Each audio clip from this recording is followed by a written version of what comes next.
Hey everyone, I want to show you guys this excellent find from Palmetto State Armory. It is, if I can find it, there you go. It is a 5-position adjustable gas block for $35. Okay, so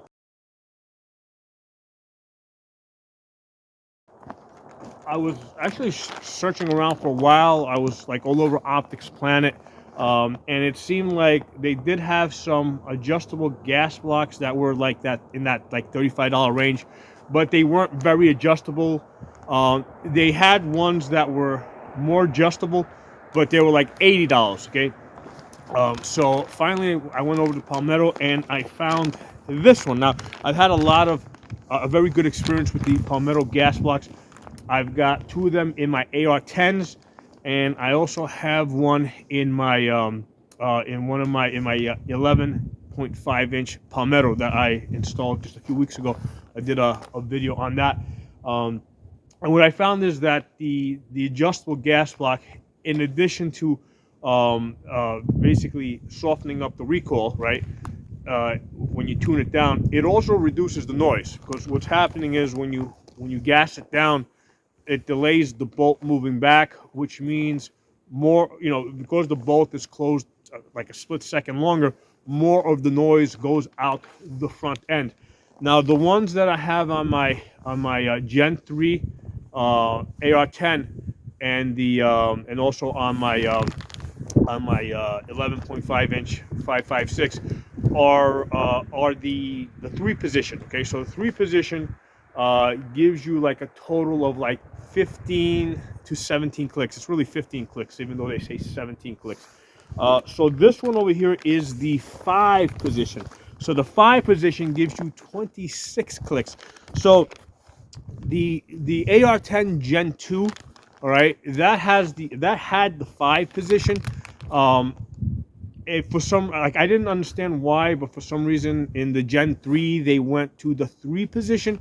I assumed that it was just better, right? But now that I've had a chance to actually open, I've already opened this up and looked at it, I think that was just a cost-saving measure. Okay, so when they went from the 5-position to the 3-position, right, from the Gen 2 to the Gen 3 AR-10, yeah, basically they downgraded the adjustable gas block. I'm gonna have to take my gloves off, even though it's like 20 degrees right now. So that was actually a downgrade. Now I don't know what other changes they made to the AR-10, maybe to improve it in other areas. But the gas block was going from the 3-position to the from the 5-position in the Gen 2 to the 3-position in Gen 3. That was a downgrade. Okay. So this one over here, when you look at it, I can tell right away as soon as I opened it up. The flats. Let me get this a lot more open. The flats on the over here, where the basically the detent locks into for the clicks, that is a lot better machined. On the other one that I have, that's in the Gen 3, it looked like they took this screw and they just took a Dremel to it and just flattened it down on 3 sides. This looks like it's actually been like carved out by a machine. Let me get behind the camera, make sure you guys are in focus here. Yeah, that looks like it's actually been carved out by a machine, instead of just like somebody took a Dremel or grinded to it and just flattened it out. So this has 5 of those grooves going all the way around. Right, so we got 1, 2, 3. Yeah, 2 on the top. Yeah, 5 of them. It's got 5 of those grooves. So every time you turn it, every time you rotate it, you get 5 clicks. So when you do all your rotations, you get a total of 26 clicks. I've already gone through it and I've counted them. And it's actually 26 clicks, because on the other one that I have that was on my Gen 3, even though they say 17 clicks, 17 positions, it's really only 15. Okay, it's only really 15. You get 15 clicks, and then it will open up past it, but it doesn't lock into place. So this 5-position is like way better, way better. I want to give you guys a closer view, because I realized when I was editing the video that you guys didn't get a really good look at it.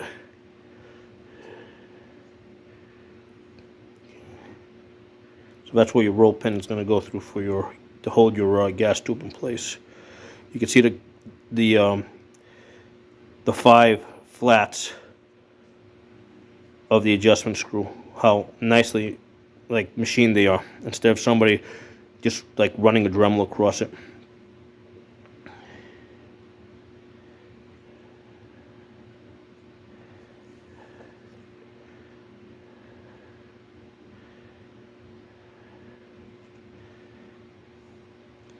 So this Allen screw right here is what holds, it basically locks the adjustment screw in place. So down the road, if you need to clean it, you would loosen this up to get that out. Just be careful not to lose the spring and the indent that's in there.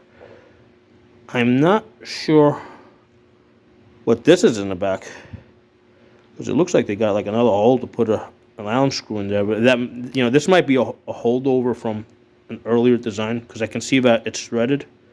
It looks like it's designed to take an Allen screw in there, so I don't know what that's for.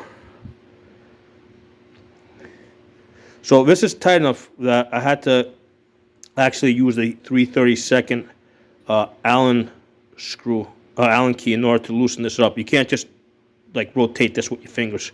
So it sits pretty tight in there. I mean, that detent spring holds it in place pretty well. So this is the 0.75, and this fits on both my 5.56, AR-10, 300 blackout. It'll fit on my 308. So just because the bore is bigger doesn't mean that the gas block size is bigger or the barrel profile is bigger. Okay, so that's just something that you gotta check in. So this is the most common gas block size, the 0.75, 3/4 inch basically. So I bought this. I'm not sure what I'm going to do with this yet. I basically bought this to replace the spare that I had. Let me put my gloves back on. They're cold. I bought that to replace the spare that I had that went into my 11.5 inch. I wanted to have this kind of laying around. So what's going to happen is, like, you know, as I'm working with different ARs, if I see one that is like overgassed, that's shooting like forward of 3 o'clock, that'll be a candidate for getting this gas block. Ideally, if suppressors come out of the NFA, I want to get a like a 10 inch. I want to build out a 10 inch upper, and I would probably put this in that. But I just want to have a spare one laying around, so if I wanted to make a change, it's there, it's ready. Now, if you order this, I also recommend that you get the gas tube. Yeah, I would say just get a carbine length one. They're like $7, right? So on Palmetto, they have a whole bunch of different ones. The one that I ended up getting.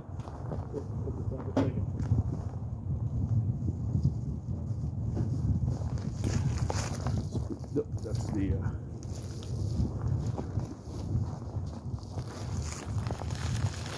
See if it says the name of the company. I just got the budget one, the $7 one, because they got other ones that are like almost like $25. I mean, they're all stainless steel. I mean, it's just a stainless steel tube, okay, and it comes with the roll pin. Let's see if it says the name of the company. TacFire. Okay, so I got the TacFire stainless steel gas tube that comes with the roll pin, and it doesn't make a difference. They're all stainless steel. I don't think one's going to be. If you get the $25 one, I don't think it's going to be any better than the $7 one. Don't think that you're going to take the.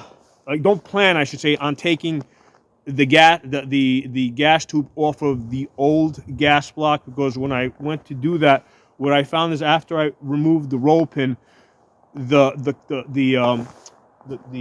tube was like carbon seized in there, right? And getting it out probably would have broke the tube, and it probably would have got stuck in the gas block, and it probably would have ruined the gas block, right? Because it would have had a piece of a gas tube stuck in there. So it's not worth removing it. Just leave it intact, okay?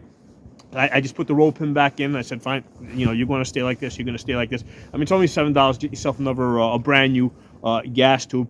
And what I did is I got two of them from. I got one in 7.5 inch, which is the one I just showed you over here. I'm sorry, for a 7.5 inch AR pistol. Forget what the length of this is, right? But this is for an AR pistol. This is a pistol length. I probably shouldn't have bothered with the 7.5 inch because I don't think I'm going to do a pistol anytime soon. But I don't know, maybe I'll do a blackout or something like that. But I got it, and it's cheap enough to just going to throw it in the drawer somewhere in case I need it. Now the thing is, I ordered 4 things, okay, from Palmetto on the same order, and what happened is these 4 things came in. Are coming in. One of them I haven't gotten yet. Are going to come in 4 separate packages. Okay, so they sent me the pistol length carbine in one package. They sent me the adjustable gas valve in another envelope package. I'm saying fine, and then I get this box over here, right? And I'm like, oh, okay, the magazines must be in there because I ordered 2 30-round AR-74 magazines. I said, but like, it feels kind of light. So basically, I'm looking through this, and it's like they sent me like a box of bubble, right? And then I go through all this, and in the middle of all that, of all this bubble, I find the carbine length gas tube from TAC Fire. Okay, so for whatever reason, this thing is like, I don't know, super sensitive, like super fragile or something, that they put it in a box full of freaking bubble. I'm like, what the fuck are these people thinking? I'm suspecting that it came from a different warehouse. That's the reason why I got the different packages. I'm supposed to get the magazines today. But I assume when I saw this big box that the magazines are going to be in there, and that's the reason why they sent this big box. But no, they just basically sent me a big box full of bubble wrap and a skinny little $7 tube in there. But anyway, I thought that was kind of funny how I got those 4 things separate and this gigantic box of bubble wrap. But yeah, I very definitely recommend you guys take a look at this adjustable gas block from Palmetto. And like I said, I had shopped it around. I did not want to pay $80 for it. I would certainly not to like just throw in the drawer, for in case I need it, whenever I need it. And the $30 ones were kind of like, it was the way they look like the way that you would adjust the gas block was by using different length Allen screws. And I'm like, that really sucks because that's not something that you can adjust on the fly. I mean, I really wanted this one, right? Where you can just, adjust it on the fly as you need to. Change out the, shoot a different ammunition, change it somewhere else. So now one of the things I'm going to say is that you do have to protect this from carbon fouling. Okay, so when I do install this and what I've done with the others, you're going to open this up all the way. Okay, and then once you open it up all the way, you're going to take like grease. Preferably one that's rated for for heat, and you can get it at the AutoZone, all right? One of these orders.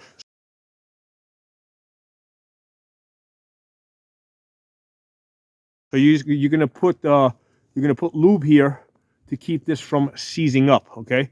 Yeah, you just go to the auto parts store. Auto parts stores, they really got the best oils, right? Because they got all these expensive engines that the auto industry has spent millions of dollars trying to figure out, and develop all these the best lubricants and protectors and etc. So that's where you're going to get the best stuff. So I've recently found out that the best way to oil up your guns is use motor oil, okay? As far as keeping parts from seizing up, go to the auto store and get a lube that is heat rated and apply it to it. That's the best thing to do. So yeah, you definitely want to get this. Apply some type of a anti-seize lubricant to this. If it does seize up on you, right? And what you're gonna do is you're gonna go back to the auto store and you're just gonna say, hey, I got a part that's seized up. What can I? And first thing I would do is try to spray it with some WD because a lot of times they'll break it up. But then they have other liquids where you can actually dunk the front end of your barrel into and put this solution in a bucket or something and just dunk the front end of your barrel all the way up to the gas block. I've watched a gunsmith do that to get the gas block unseized and removed. So, and that's what he said. He said that he just, went to the auto store and got something for, a solution for breaking up carbon lockup. So yeah, that's where you're gonna find the solution to your carbon lockup problems at the auto store, AutoZone store, or Napa or whatever, one of those places. Okay, so hope you guys enjoyed the video. Hope it's useful for you guys. Drop some comments. I gotta go warm my fingers, man, because these gloves, 20-degree weather, the fingers will freeze up pretty fast in here, and I need to wear thin gloves so I can touch things like this.